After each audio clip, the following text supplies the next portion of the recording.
Saya niteni, mencermati, tidak usah meneliti, mencermati saja.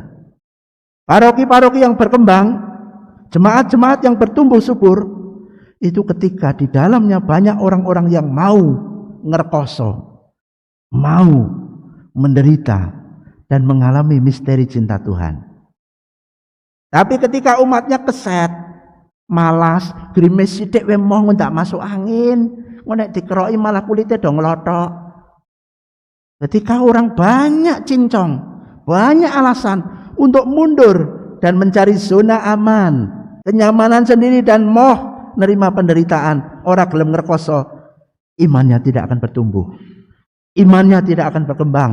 Gerejanya tidak akan maju. Itu sudah rumus itu. Maka perkataan Santo Yakobus dalam bacaan kedua benar. Iman tanpa perbuatan mati. Dalam nama Bapa dan Putera dan Roh Kudus.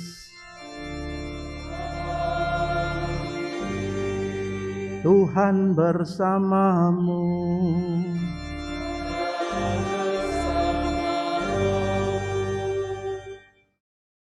Saudara-saudariku yang dicintai Tuhan, selamat petang, berkah dalam.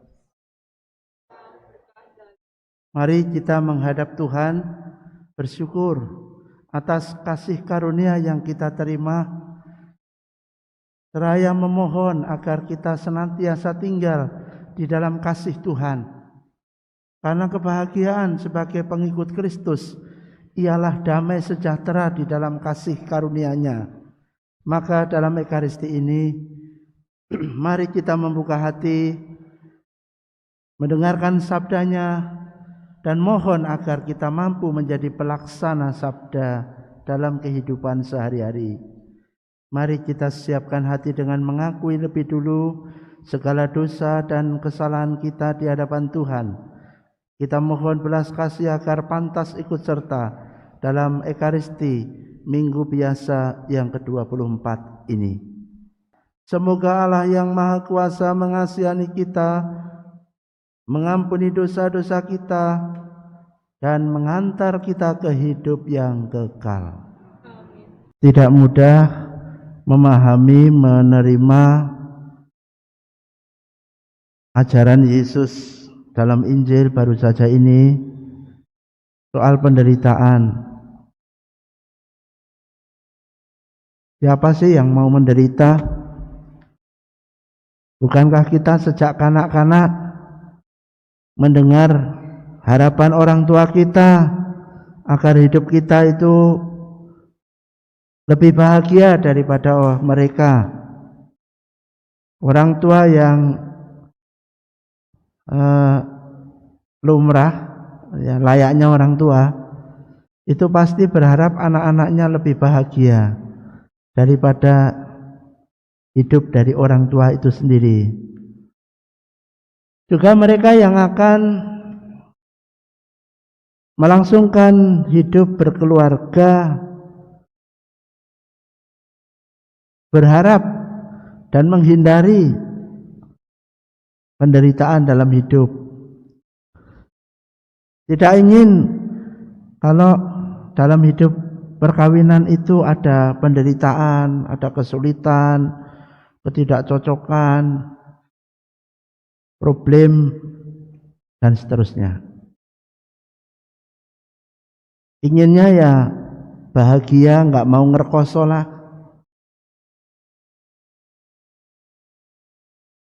Maka kita bisa bertanya, kok bisa ya Tuhan mengajarkan kita untuk mau menderita? Bukankah kita itu inginnya bahagia kok malah menderita? Apa maksudnya Tuhan menyampaikan perihal penderitaan? Kayaknya orang-orang lain selain yang diikuti oleh banyak orang itu mengajarkan tentang kebahagiaan, bahkan ya secara duniawi sekali. Kehidupan surga itu aja digambarkan sebagai kebahagiaan yang sangat duniawi kok. Ada bidadarinya, ada pokoknya nikmat-nikmat duniawi lah. Bahkan ya beriman itu ya jangan ngerkoso-ngerkoso, di bojo loro telu papat ya entuk lah. Lah kita ini beriman kok oleh ngerkoso temen dari Yesus ki kok malah suruh menderita segala. Pernahkah kita sampai pada suatu pertanyaan kritis? Iya ya, kita itu ingin hidup bahagia kok malah kon ngerkoso. Apa ora kualik cengele? Apa tidak terbalik ini? Bisa-bisa kita juga ragu ketika dikatakan oleh orang lain, loh kamu itu gimana toh mengikuti kok orang yang menderita, yang salib, yang dibunuh seperti itu kok diikuti. Lalu mulai, oh iya ya, mulai goncang, mulai mundur teratur.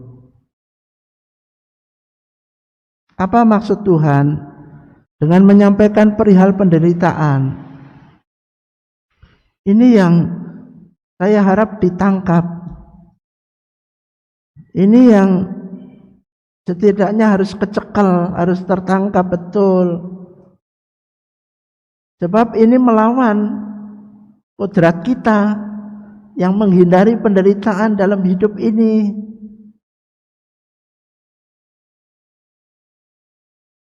Tetapi kita juga harus mengakui kenyataan bahwa penderitaan itu sudah menjadi bagian dalam kehidupan ini.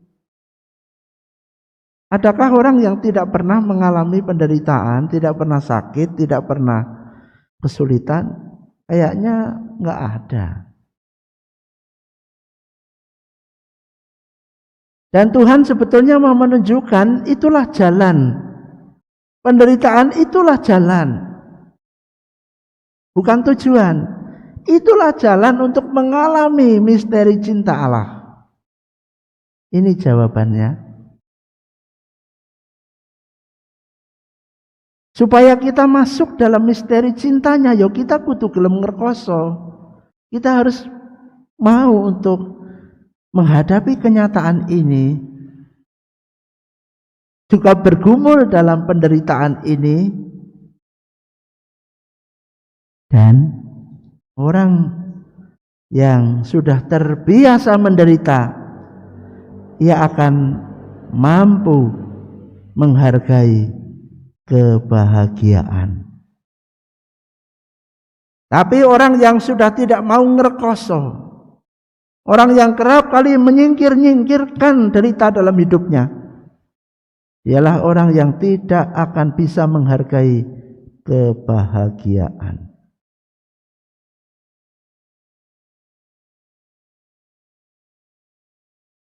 Hanya orang menderita yang mampu menghargai dan merasakan, mensyukuri cinta Allah.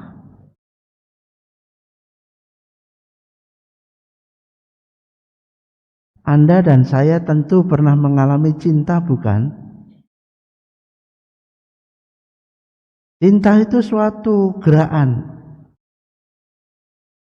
yang berkobar, yang menggerakkan hati, bahkan iman kita untuk berbuat sesuatu, bahkan kalau itu harus berkorban, bahkan kalau itu harus menderita dan rugi, tetap ditempuh demi pribadi yang dicintainya.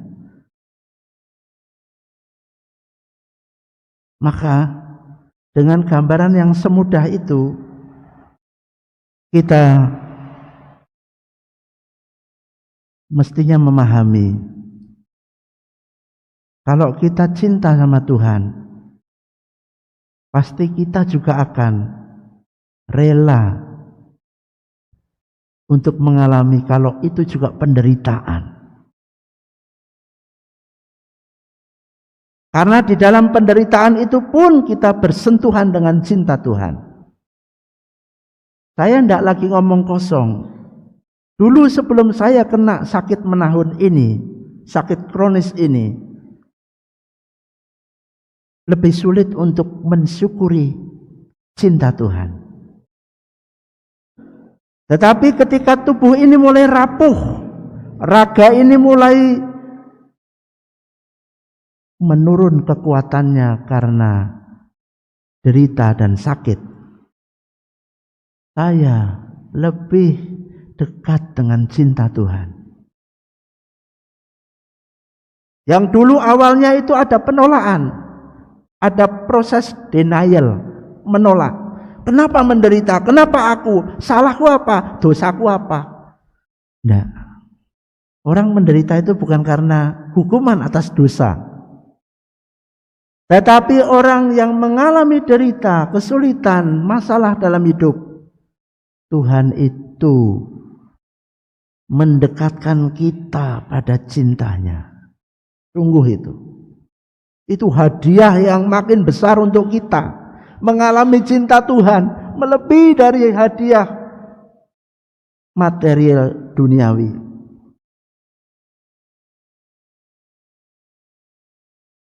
Maka tidak usah takut menderita.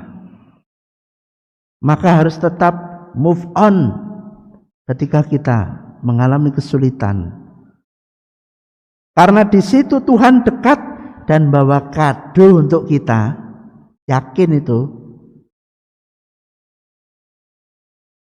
Kita akan diberi kekuatan.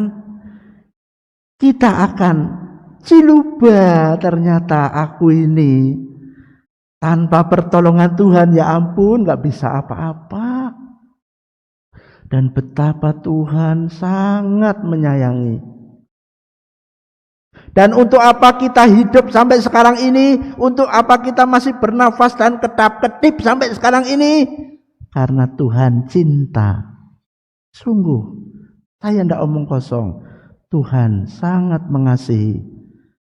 Dan kita bisa merasakan kasih Tuhan itu dalam keikutsertaan menderita bersama Kristus. Penderitaan adalah suatu jalan. Sekali lagi bukan tujuan, sarana, jalan agar kita mengalami kasih Tuhan, misteri cinta Tuhan.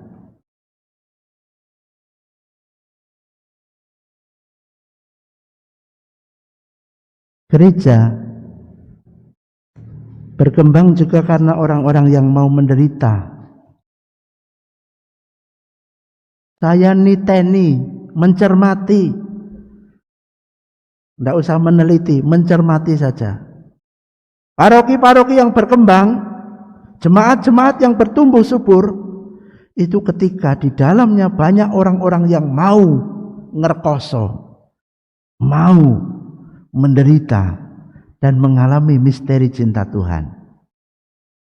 Tapi ketika umatnya keset, malas, grimis sithik we moh ndak masuk angin, nek dikeroki malah kulitnya dong lotok.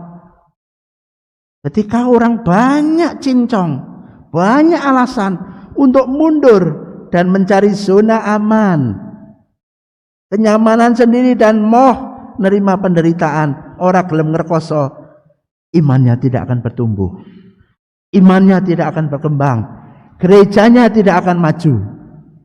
Itu sudah rumus itu. Maka perkataan Santo Yakobus dalam bacaan kedua benar, iman tanpa perbuatan mati. Kalau kita mengimani Kristus, kalau kita mencintai Kristus sebagai Mesias, bukan sebagai nabi, utusan, rasul, bukan, Mesias, penyelamat. Maka dari pengenalan kita akan melakukan yang terbaik untuk yang kita kenal sebagai Mesias. Tapi kalau nggak nganggap Yesus sebagai apa-apa dalam hidup, kita juga tidak berbuat sesuatu untuk Yesus, untuk gerejanya, untuk imam-imamnya, untuk umatnya, belas nggak berbuat apa-apa. Kayak gitu kok nanti ketika teksek minta Tuhan untuk bekerja, minta Tuhan untuk mengampuni, minta Tuhan untuk berbuat sesuatu. Mbok yo ngilo, bercermin, apa yang sudah diperbuat? Apa kowe wis ngrekoso kanggo Gusti Yesus? Apakah kamu sudah mau menderita untuk Yesus, Wong grimis sithik wae mau misa kok. Wong misanya pakai online malah kebenaran ora dadak mangkat. Lama-lama enggak pernah misa. Begitukah kasih terhadap Yesus? Kayaknya enggak adil. Ketika suatu kali kita dipanggil Tuhan, kita merengek-rengek, menangis-nangis, meminta pertolongan Tuhan. Sementara kita masih sehat, tidak peduli amat dengan Tuhan. Saudara-saudari, pengenalan kita akan Kristus, itulah yang menentukan bagaimana kelakuan kita terhadap Tuhan. Cinta kita kepadanya. Kalau kita mengenal Kristus sungguh-sungguh sebagai Mesias, kita akan mengalirkan cinta kita. Dan orang yang mencinta itu orang yang mau berkorban. Bahkan kalau harus menderita, tidak perlu dikeluhkan. Ini sudah semestinya. Semoga sukacita itu melingkupi hidup kita. Dan malu kita kalau harus mengeluh, padahal penderitaan kita belum ada apa-apanya dibanding penderitaannya. Terpujilah Tuhan, kini dan sepanjang masa. Mari kita akhiri Ekaristi ini dengan menerima berkat dari Tuhan, agar kita mendapat kekuatan untuk mewujudkan iman dalam kehidupan setiap hari. Tuhan bersamamu.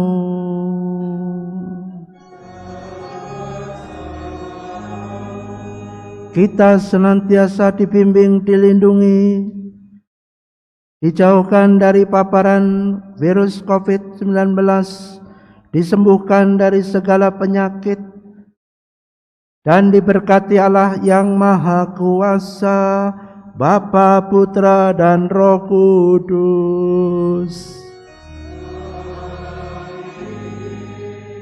Perayaan Ekaristi Minggu Biasa ke-24 sudah selesai. Pergilah dalam damai. Syukur kepada Allah.